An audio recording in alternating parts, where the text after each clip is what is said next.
J'ai échoué à maintes reprises dans ma vie. Encore et encore. Et c'est pour ça que j'ai réussi.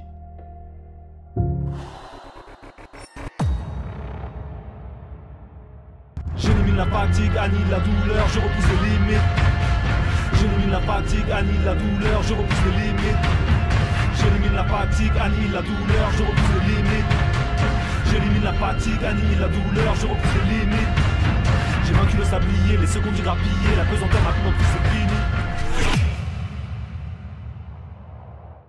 Yo les dragons, bienvenue sur cette nouvelle vidéo YouTube. Aujourd'hui on est ensemble pour vous expliquer comment faire une bonne traction pour pouvoir bien se muscler le dos. Ok, on nous a souvent demandé de faire ce genre de vidéo, donc là c'est parti, je vais vous montrer quelles sont les choses à ne pas faire et les choses à faire. Ok, parce qu'il y a plusieurs sortes de traction, il y a plusieurs manières de les faire. Et moi, je vais vous montrer la bonne manière pour pouvoir bien se muscler le dos. Ok, donc pour les nouveaux arrivés, je vous invite à vous abonner, à activer la cloche pour les nouvelles vidéos, pour être averti, parce qu'on est assez, on est assez productif. Toutes les semaines, vous avez une vidéo. Ok, et puis pour nos abonnés, mettez le like. Ok, donc Joe est avec moi car c'est lui qui va faire le modèle, entre guillemets, l'athlète, où il va faire les exercices. Et moi, je vais vous expliquer par plusieurs étapes les choses qu'il faut faire et qu'il ne faut pas faire. Ok, allez, c'est parti.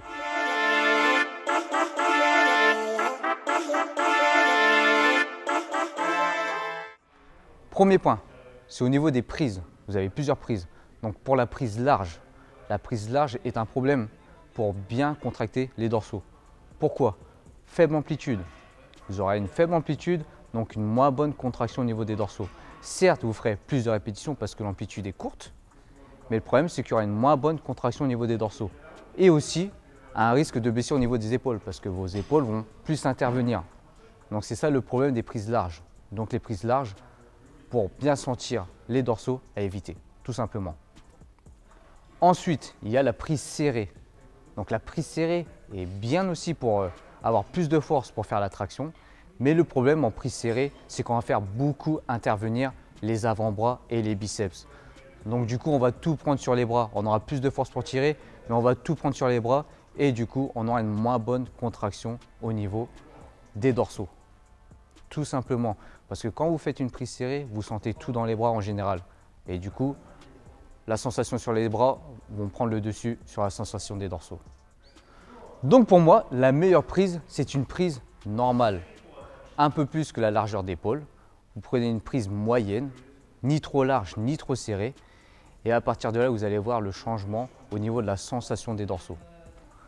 À partir de là, vous allez bien sentir les dorsaux si la traction est bien effectuée. Deuxième point, chose importante, le gainage du corps. Ok, donc plus vous serez gainé, plus vous allez pouvoir faire une bonne traction.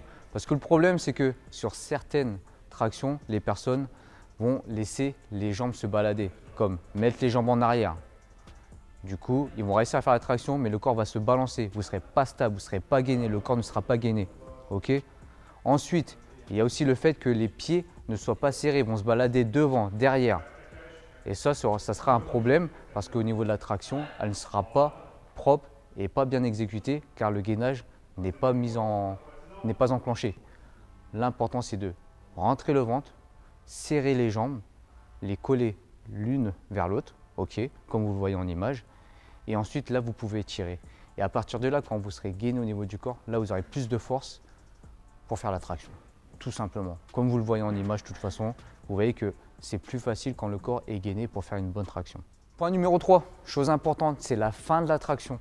Ok, donc moi, par exemple, je fais des compétitions de street lifting, street workout. Donc quand on fait une traction à ce niveau-là, on cherche à avoir le menton au-dessus de la barre. Et le problème, c'est quand on fait cette traction-là, on perd la forme au niveau de la fin de la traction. C'est-à-dire on va arrondir le haut du dos. Et du coup, on aura moins de contraction au niveau des dorsaux. Ce n'est pas la bonne méthode pour vraiment se muscler le dos en faisant une traction comme ça, comme en compétition de street workout, de street lifting. Le mieux, là vous le voyez en vidéo, c'est d'avoir une forme, garder le torse bombé jusqu'à la fin de la traction, jusqu'au menton au-dessus de la barre. À partir de là, vous voyez la différence en image, que là, le dos est plus contracté. Et là, on va faire intervenir plus de muscles au niveau des dorsaux. Donc c'est ça la différence entre les tractions bodybuilding et les tractions de compétition. Donc voilà les dragons, voilà mon explication pour les tractions bodybuilding pour mieux sentir le dos. Donc après, on peut aussi vous faire une vidéo pour comment progresser en traction. Il y a plusieurs méthodes. Il y a les méthodes, utiliser les élastiques quand on ne sait pas faire une ou deux tractions. Les élastiques sont très importants pour la progression. Il y a aussi les EMOM. Et il y a aussi d'autres méthodes pyramidales, etc. Donc si vous voulez qu'on vous donne ces méthodes-là, qu'on vous explique comment progresser en traction, vous le mettez en commentaire. Vous likez la vidéo, vous le mettez en commentaire et vous partagez ces vidéos avec tout votre entourage, ok, pour que ça monte un petit peu. Donc voilà, donc sur ce, on espère que la vidéo vous a plu. N'oubliez pas le code DD10 Riderwear. Hop, hop, hop, hop. Donc si vous voulez commander Riderwear, vous avez moins 10% sur tout le site. Donc il y a une nouvelle collection qui arrive. Là ce mois-ci, il y a 2 nouvelles collections qui arrivent ce mois-ci. Donc on compte sur vous, hein, si vous kiffez les fringues, vous nous donnez la force. Vous utilisez le code DD10. Et bien sûr, code Dragon QNT Sport pour tous les compléments alimentaires. De toute façon, checkez-nous sur Instagram. On vous montre souvent les nouveaux produits arrivés, les nouveaux vêtements. Et puis entre guillemets un peu notre quotidien, on essaie d'être plus productif au niveau d'Insta pour montrer un petit peu plus de trucs personnels, on va dire, tout simplement. Et puis voilà. Bon, désolé, elle n'a pas de micro parce qu'il a fait le cobaye aujourd'hui. Donc c'est moi qui ai le micro. Donc sur ce, on like, on s'abonne, on active la cloche, on partage avec tout le monde.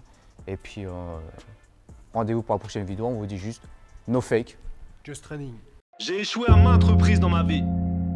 Encore et encore. Et c'est pour ça que j'ai réussi.